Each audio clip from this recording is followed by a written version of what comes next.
Well, hello everybody and welcome to Lunch Break Live. Real talk about obesity, food addiction, recovery, and what's really eating you. I am Carrie Dela Cruz here with you today without a script. I'm talking like there's nothing in front of me. So, you know what? The content is entirely up to you guys. I do have a couple of thoughts that I thought I would throw out there to sort of get the ball rolling. But honestly, I'm going to be putting my glasses on and I'm going to do my best to answer any questions that you guys might have, those burning questions. Be specific, no broad topics, but if you have something specifically that you are dealing with, you're wrestling with, you're questioning, throw it my way and I'll do my best to address it, you know, in my inimitable fashion, which is to say probably not like anyone else will, but hey, at least it'll be honest. So anyway, speaking of honesty, but before I say that, I was thinking about it. Funny thing about me and my mouth, this side in particular, lipstick will not stay on this side of my mouth. I do not know why. Sometimes there will be these huge gaps where lipstick just disappears, okay? So I was thinking, you know how we're always looking for a good invention? If manufacturers want to come up with some sort of a way to prevent like spots or stains or dirt, you know, to deflect it, or like a coating for your clothing so that it won't get spotty or dirty.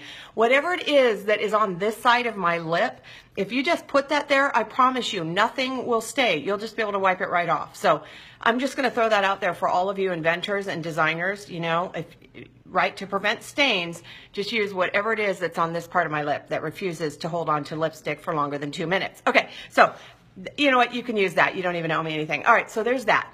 Now, there's this idea of honesty, which, of course, I threw out on my wall this morning. It was really cute because I think, Christy, you said, I think I know where you're going with this, or I think I know what you're angling for, or something like that. And I'm like, well, the funny thing is I'm not angling for anything. I mean, often I am. You can't trust me. But in this instance, I was just kind of curious. I was like, when it comes down to the truth and learning the truth, which is worse? Learning something that you already knew about yourself, or, you know, learning something that you didn't know about yourself. So, you know, and it was amazing the kind of answers that you guys came up with. It was really fascinating. Some of you were like, no, getting blindsided, totally blindsided about something I didn't know. Ooh, that is way worse. I think that seems to have the most votes for it. But other people were like, yeah, learning something you didn't know about yourself is actually true, and then you can't deny it anymore. That's worse. So I thought that was really fascinating. So really quickly, I had this thought about honesty, and it comes up from time to time, and it may not be enough for like a whole show. So, and it came up again today. So I work with a lot of people around here, and someone was having a conversation with me today about something, and he was kind of grousing that he was irritated that he had to do this certain thing that he wasn't getting credit for, you know, essentially. He's like, yeah, it really irritates me because I told him that I wasn't going to do that anymore, and, you know, and they just don't even appreciate it when I do it for them. I'm like, okay. But you do understand that you have no grounds to be unhappy, right? You get that, right? Well, and he looks at me with this, like, what are you talking about? I'm like, okay, because honestly, if you're being honest with yourself, if you told them you weren't going to do it and then you did it, then what you were really saying is, I'm willing to do it whatever the price that I have to pay. So even if they don't appreciate me, I'm going to do it. So how can you be mad at someone for doing what you expect them to do? It doesn't make a lot of sense. And actually, the reason this matters is because it hurts us. When we get ourselves all worked up over something, which is actually just a truth that's just playing out in front of us, it's unfolding exactly as we knew it would, well, then why are we upset? We don't have any grounds for that. That's being dishonest with ourselves.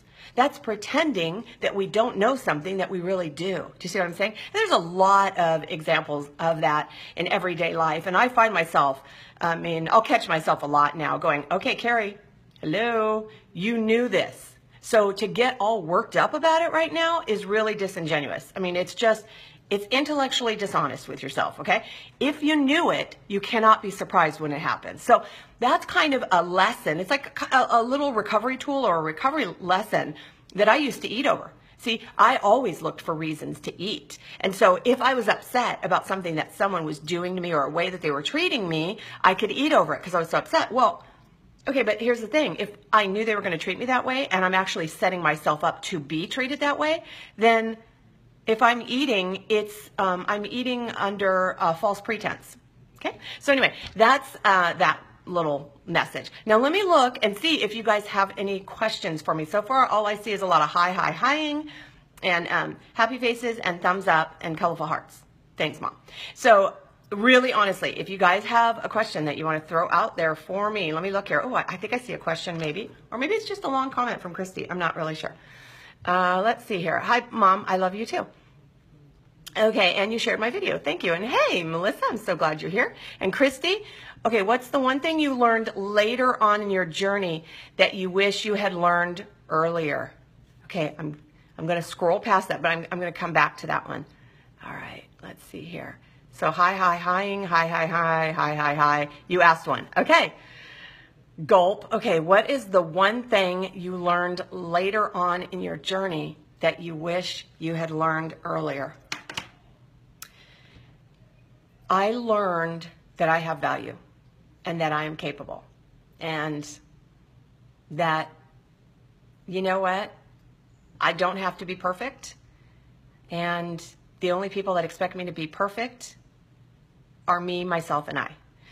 So honestly, I learned to be kinder to myself, to forgive myself, to show myself compassion, and to acknowledge, to recognize that I truly am capable and I'm not a victim.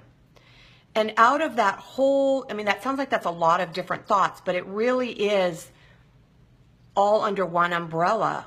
When we talk about not having self-esteem, you know, it's worse than that. I had negative esteem.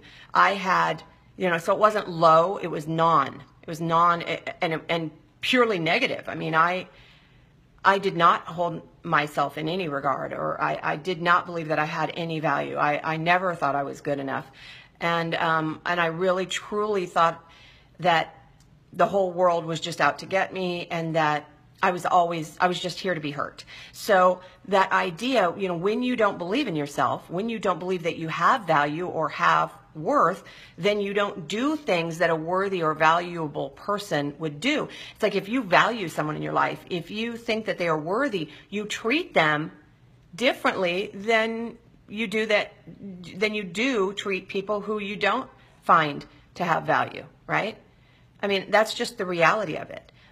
It's unfortunate because we should really, truly be compassionate and treat everyone kindly. But the reality is, if we don't like someone or if we don't think that they have value, we treat them far differently than we do those who have value, okay? Those whom we love, those who we respect, we treat them differently. And so the one really core thing that I learned, that I gave away 40 plus years of my life to believing, was that I wasn't worth anything. And so once I learned that, you know, it became an effort to find balance, to practice humility, not humiliation, right? And to seek that balance and to stop looking around for reinforcement from everybody else. So I learned that all of this stuff is an inside job. It all comes from down in here. And I think I spent a lot of my life looking out there, looking for everyone else to do for me what I needed to do for myself.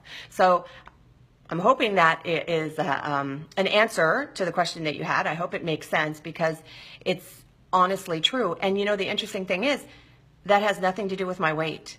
Nothing at all. Certainly has nothing to do with my age. Yeah, nothing to do with any of that stuff, and everything to do with who I am, who I believe I am, and my endeavor to work my recovery every day so that I can be the best version of myself that I can be, the woman, hopefully, that God created me to be, you know, so that I can honor Him and honor the truest version of myself. I guess that's my answer. All right. So, all right, let me see if anyone else was bold enough to ask me a question. Otherwise, it's going to be a really short show. All right, you asked one, Christy. Yes, yes, yes. And hi, Diana. Hey, how are you? You made it from New Zealand. Okay, stop me if I'm wrong here, but I think 8:30 your time is a much more agreeable time for the Kiwis than the 9:30 time. So our time change seems to have benefited my Kiwi friends because I'm seeing a lot more of you guys here. So I'm really, really happy that you're here. Hoping you're feeling better. And by the way, I don't have reactive hypoglycemia. It's, I just wanted you to know, I think you would ask me that or something, or if I knew of anybody that had it. And no, according to my bariatric surgeon, at 10 years, I'm too far out to be experiencing that stuff. Maybe there is a point at which that's no longer what they would look at as being a problem. I don't know. So I just thought I would let you know that. That was ruled out for me. So let's see here. I'm scrolling down. How did you come to understand that you do have value and worth? Ooh. Whew, that's a really good question. I stopped fighting myself. There was just this moment, and I don't know how to describe this, but there was this moment where the shame didn't fit anymore. And I was tired of being ashamed of my own behavior. So this moment, and obviously this was a process, but there was that moment where, and you might have heard me talk about it before, but you know, I used to be very needy for compliments and needy for reinforcement, and I needed people to tell me that I was good, and I needed people to say, "Oh, you're really good. You did that really well. Ooh, that was good job." I needed that external reinforcement, like people need air.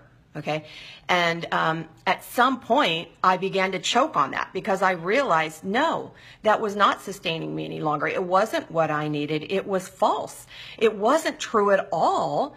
And so in other words, it's like trying to put on my fat pants. You know, they were falling down. They don't fit me anymore because I am not the person that fits those pants anymore. Okay, so all of a sudden, it was like this one day, and someone pointed out to me that I looked insecure. You know, that I look insecure, and that who's going to trust me if I'm insecure? And I was like, but no, I was trying to argue that I just wanted to do my best job. I wanted to do well. I wanted people to believe that I had done well so that they would know it was time well spent. No, this wasn't about them at all. This was all about me. 100% about me. And so in that moment where it all of a sudden just came down upon me, where I realized, oh my gosh, what am I doing?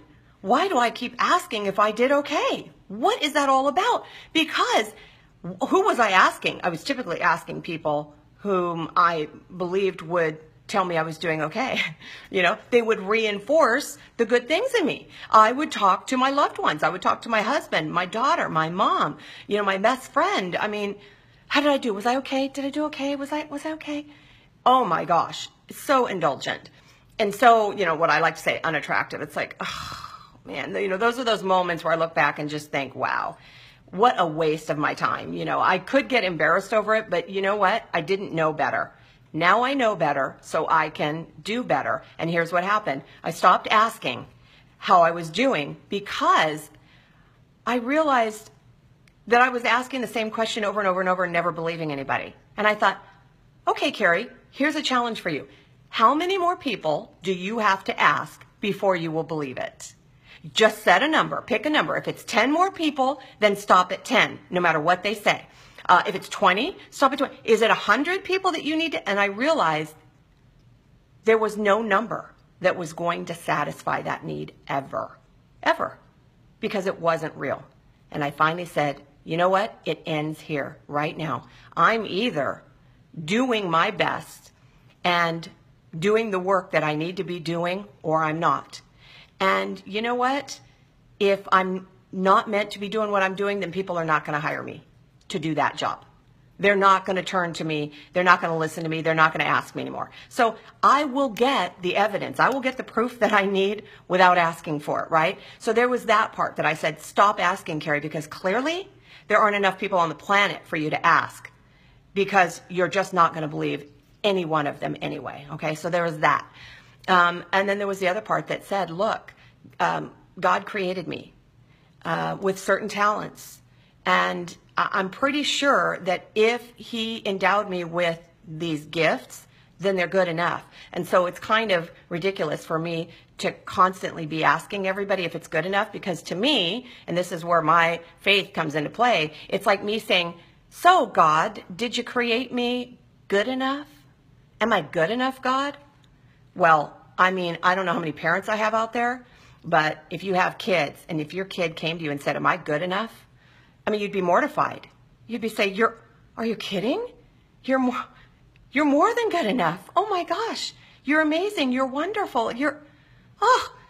Well, I just don't feel like I have value. You know, I just feel worthless. If your child came and said that to you, you would be mortified and you would want to do everything you could to make them feel valued and worthy. And yet you would realize that there's nothing you could do or say that would change that opinion that they had of themselves. So I kind of felt like, wow, if I'm asking that question, that's like me going to my parent and saying, am I good enough? You know, of course my mom's going to say I'm good enough, but I have to believe it. So that whole idea of finally believing I had self-worth or value came from a point where I realized I had to stop asking because I wasn't listening and I didn't believe it anyway. And either I could stop doing what I was doing or believe that what I was doing mattered and had value and believe that I was good at it. Because otherwise people wouldn't be listening, right? I mean, that's just kind of a logical thing there too. So again, I don't know if that makes sense, but it honestly set the table or paved the way for me to progress along this way of having a healthy self-image, you know, I think a healthy level of esteem and worthiness. And I have to remind myself sometimes.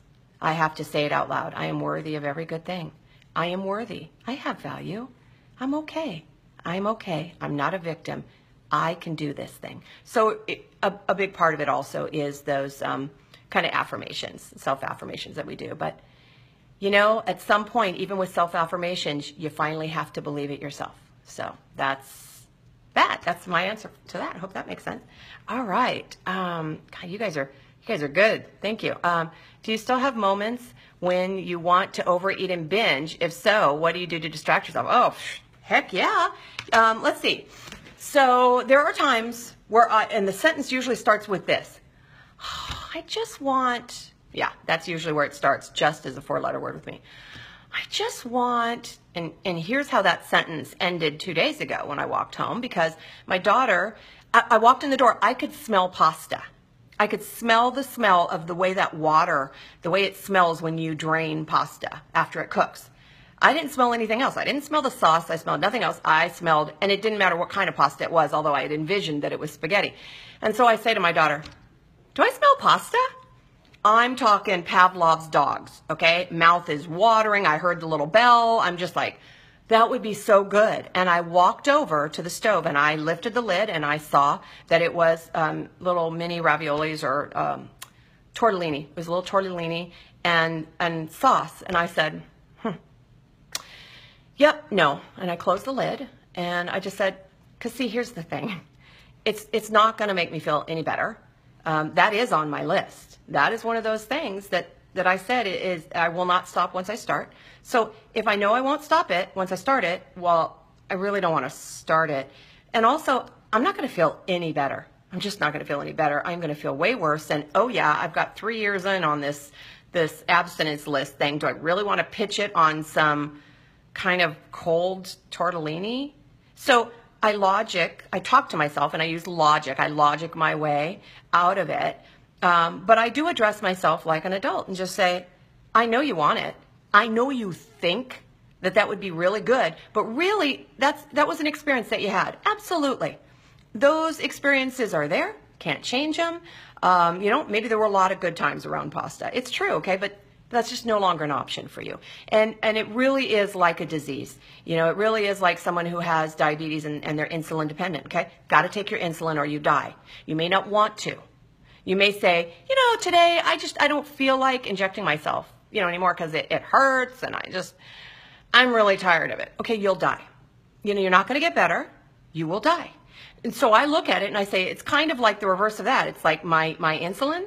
It's like, I may not like it, but thank God I have something that I can treat my condition, you know, and I have tools that I can reach for, and I have health, and there's no fight, again, if there's no fight. So I just don't fight it, and I just say, yeah, no. But I do acknowledge that it sounds good, or that I remember it, or I understand why I want it, or, you know, I have a lot of history. I have way more history eating the pasta than I do not eating it, okay? Or the cookies, or the whatever it is. And you know what? Funny thing is, the Girl Scout cookies don't always send me around the bend, or the box of donuts in the kitchen doesn't always send me around the bend. There are just times. There are just times where all of a sudden I'll go, oh, that just sounds so good. But then I come back and I say, okay, you always have a choice to eat it, right? I always have a choice to eat it. But not if I want what I say I want. And what I want is serenity. And there is no serenity in a pot of pasta. There is just no serenity in that. There is nothing but anxiety and pressure. And guess what? We talk about self-worth and self-value. Fastest way I know to start feeling bad about myself is to eat tortellini or popcorn or anything on my list, see? So that's what stops me. I actually kind of like feeling good about me. And I like feeling good about myself way more than I like cold tortellini. So that's my answer. Again, you know, I know this sounds really simple, but, you know, okay, and before I go to the next one, okay, I got a little more time before I go to the next one. I was talking to my mom about this yesterday, and I'm like, you know, I think people don't like rules. People, you know, get upset. I know a lot of people that are just like, don't tell me what to do. Don't tell me what I can't do. I can do whatever I want to do. Don't tell me I can't do that. I don't like not being able to do something. Okay, now what? You can either choose to do the thing that you know is going to be unhealthy and you will get what you always got, or you could say, I don't like the rules. However, those rules are there to protect me. And in this case, these are the rules I need to follow in order to get what I want to get. So I can choose to fight the rules, or I can choose to feel better. And I've just kind of gotten to the point where I'm like, it's kind of stupid to fight the rules if I know those rules are there to protect me and that when I follow them, I feel better. Why would I fight that? Maybe it's just, I don't know, maturity. Maybe it's sober maturity or something like that. But I just feel different about it now, and I don't fight it anymore. And hey, I'm glad the rules are there so I can follow them. You know, that's it. Okay, let me look a little bit more, see what you guys are talking about. Let's see here. I used to think the scale determined my worth. No more. Oh, absolutely not. Absolutely. You know what? If the scale determined your worth, don't we generally determine that things that weigh more on the scale, like gold or diamonds or whatever, if you have more weight in gold, right, you're worth your weight in gold or diamonds or anything like that. If it weighs more, then you would have more value, right? So by all rights, at 320 pounds, I should have had far more value than I have now. So yeah, the scale does not determine my worth. No way. All righty. Let's see. How do you keep inspired and is that reinventing, or what is that? Reinventing? Is that what you said? How do I keep inspired and reinventing? Okay, I don't. There are some days I am just not inspired. You can ask my mom. She will tell you. There are some days where the doubt monster comes after me and tries to convince me that I can't, or that I shouldn't, that I have no business trying. And then the dread monster, you know, comes back and says, this is going to be terrible. This is going to be awful. Nothing's ever going to change. It's never going to get any better. It's always going to be bad. And the good news is, see, I don't live there anymore.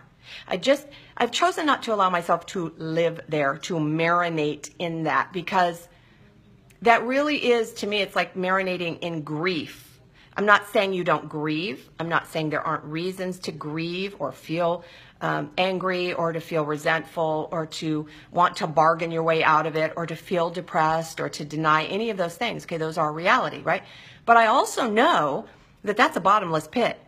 There is no end to, there's no bottom to whatever those thoughts are that are destructive to me. You know, whether it's the dread or whether it's the doubt or any number of the other monsters that like to scare me and jump out of my closet at me sometimes. And so, you know, what I do is when I'm not feeling as inspired,